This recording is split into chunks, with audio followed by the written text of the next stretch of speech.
السلام عليكم ورحمة الله وبركاته. ازيكم عاملين ايه؟ يا رب تكونوا بصحة وبخير.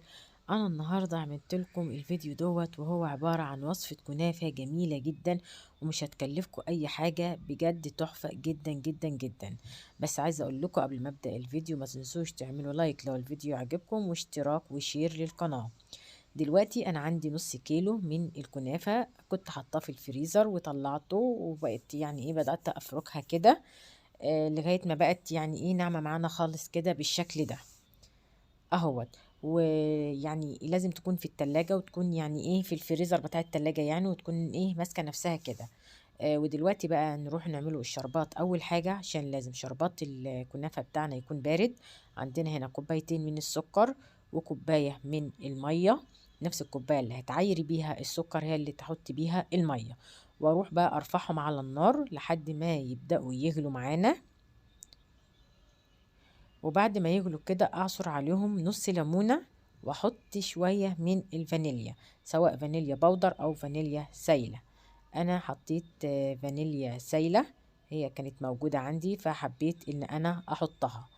وبعد ما يغلي بعد كده يعني ايه دقيقتين تلاتة كده، بعد ما حطيت الفانيليا اشيله بقى وارفعه من على النار واحطه في التلاجة لحد ما يبرد خالص.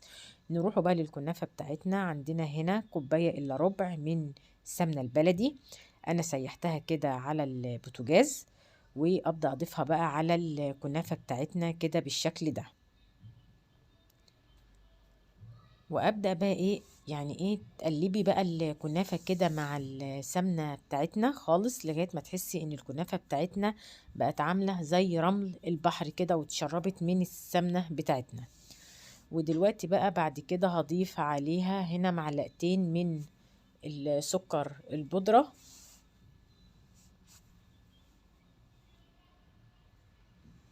واربع معالق من الشربات اللي احنا عملناه.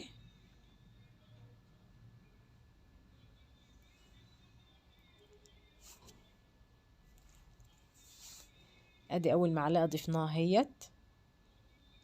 عادي الخطوة دي لو انتوا مش حابين تحطوا الشربات عادي، بس السكر البودرة بدها يعني ايه تست حلو قوي، والشربات برضو جميل جدا يعني معانا. مش عايزين تحطوا شربات عشان ما تبقاش يعني معسلة قوي، عادي ممكن تستغنوا عنه. وبعد كده مقلبه بقى كل الحاجات ديت، يعني اللي احنا منها بقى الكنافه بتاعتنا اللي احنا ضفنا عليها السمنه البلدي والسكر البودر والشربات اللي احنا ضفناه، نقلبوهم كده مع بعض خالص. وبعد ما قلبناهم كده بالشكل دوت، نروحوا بقى نجيبوا الصينيه بتاعتنا اللي احنا هنعمل فيها الكنافه. والصينيه مثلا عايزاها مقاس 26 28، دي حاجه ترجع لكم. وحطيت فيها كده معلقة من السمنة البلدي، معلقة حلوة كده عشان الكنافة بتاعتنا تتحمر كده من تحت وتبقى كويسة. وابدأ بقى ايه احط الكنافة بعد ما وزعت كده السمنة في الصينية بتاعتنا كلها اهوت.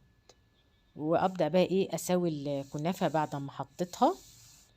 وبعدين انا هجيب كيس، اي كيس تلاجة ممكن تفتحيه، يعني اكياس اللبن ديت تفتحيها وتحطيها. واجيب صينية تانية وابدأ اضغط بقى على الكنافة بتاعتنا.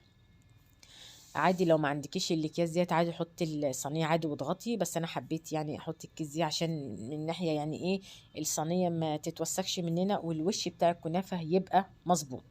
وبعد كده اروح احطها في الفرن، وديت بعد ما طلعت من الفرن اهيت انزل عليها وهي سخنه، وهي طالعه من الفرن هنزل عليها بالشربات وهو بارد. يعني بعد ما عملت الشربات، انا عملته في الاول عشان انا حطيته في التلاجة، عشان لازم يبقى الشربات بارد والكنافه بتاعتنا سخنه.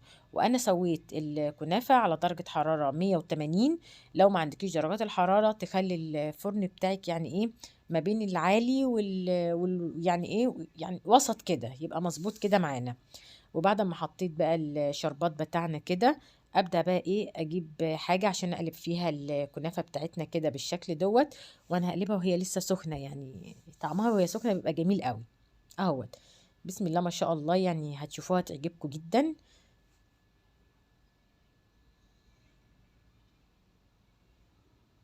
اهوت. وديت بقى الكنافه بتاعتنا بعد ما قلبتها هيت ابدا بقى اقطعها معاكم كده. عايزه اقول لكم بصوا جميله جدا، وانا عملتها من غير مكسرات، من غير اي مكسرات خالص. كنافة سادة بصراحة طعمها خطير جدا. لو انتوا بقى يعني مش حابين تحطوا مكسرات عادي، عايزين تحطوا لها مكسرات انتوا حرين، بس انا حبيت اعملها لكم النهارده سادة عشان بجد عايزاكم تشوفوا الطريقة وتجربوها. بجد هتعجبكم جدا جدا جدا، الطريقة جميلة جدا. انا حطيت عليها جوز هند كده بس للتزيين، مش عايزين تحطوا جوز هند عادي برضو يعني. انا عاملاها سادة كده كده، سواء جوز هند موجودة مش موجودة، بس انا بس حبيتها ايه، شكل بس كده للتزيين. وديت بقى الكنافة بتاعتنا، هي تشوفوا بسم الله ما شاء الله جميلة جدا. تحس ان هي يعني ايه، جميلة يعني، ناشفة ومقرمشة، مش ناشفة مقرمشة كده، وطرية كده من النص. طعمها خطير جدا يا جماعة، والله الوصفة ده هتعجبكم جدا، ومن غير اي مكسرات وسادة وتحفة وجميلة جدا. وعايزة اقول لكم حاجة، لو عجبكم الفيديو ما تنسوش تعملوا اللايك والاشتراك في القناة، وتدعوا لي دعوة حلوة كده. واشوفكم الفيديو الجاي على خير، وباي باي.